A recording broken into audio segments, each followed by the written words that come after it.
If you are a momo lover, then this video is for you. ആവശ്യത്തിന് മൈദ, oil, ഉപ്പ്, വെള്ളം ഇത്രയും ചേർത്ത് നന്നായിട്ട് ഡോ ആക്കി വെക്കുക. അത് കഴിയുമ്പോഴത്തേക്കും സവോള, വെളുത്തുള്ളി നന്നായിട്ട് ചോപ്പ് ചെയ്ത് വെക്കുക.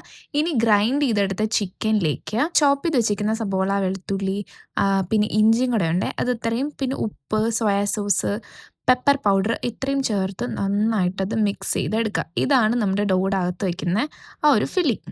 ഇത് മിക്സ് ചെയ്ത് വെച്ച് കഴിയുമ്പോഴത്തേക്കും നമ്മുടെ മാവ് കുറേശ്ശെ എടുത്ത് ബോളാക്കി അതിങ്ങനെ ഒരു സൈസിൽ പരത്തിയെടുക്കുക. എന്നിട്ട് നമുക്ക് ഇതിനകത്തേക്ക് വേണം ഓരോരോ ഫില്ലിംഗ് ആയിട്ട് വെച്ച് കൊടുക്കാനായിട്ട്.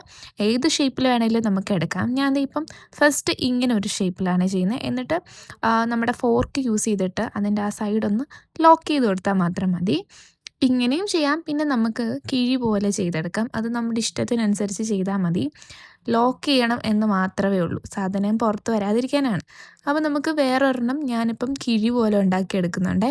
ഇതുപോലെ എല്ലാം അങ്ങനെ ചെയ്തെടുക്കുക. എന്നിട്ട് നമ്മുടെ സ്റ്റീമർ ഒന്ന് പ്രീ ഹീറ്റ് ചെയ്ത് വെക്കണം. അപ്പം ഞാൻ ദേ ഇവിടെ ഈ ഇഡലി തട്ടിലാണ് ഉണ്ടാക്കുന്നത്. അതിലേക്ക് കുറച്ച് ഓയിൽ സ്പ്രെഡ് ചെയ്തിട്ട് ഈ ഓരോ മൊമോസ് നമുക്ക് അതിനകത്തേക്ക് വെച്ച് കൊടുക്കാം. ഓയിൽ സ്പ്രെഡ് ചെയ്യാൻ മറക്കരുത്. ഇല്ലെങ്കിൽ നമ്മളത് എടുക്കുമ്പോൾ അവിടെ ഒട്ടിപ്പോവും. അപ്പോൾ അതെല്ലാം അതിന് പുറത്ത് വയ്ക്കുക. എന്നിട്ട് 10 to 15 മിനിറ്റ്സ് കഴിയുമ്പോഴത്തേക്കും സാധനം റെഡിയാവും. പിന്നെ ഞാൻ കുറച്ചെടുത്തൊന്ന് ഫ്രൈ ചെയ്തു. എന്നിട്ട് ഹണിയും കുറച്ച് ഇട്ടു. അപ്പോൾ നമ്മുടെ ഹണി ഗ്ലേസ്ഡ് മൊമോസായി.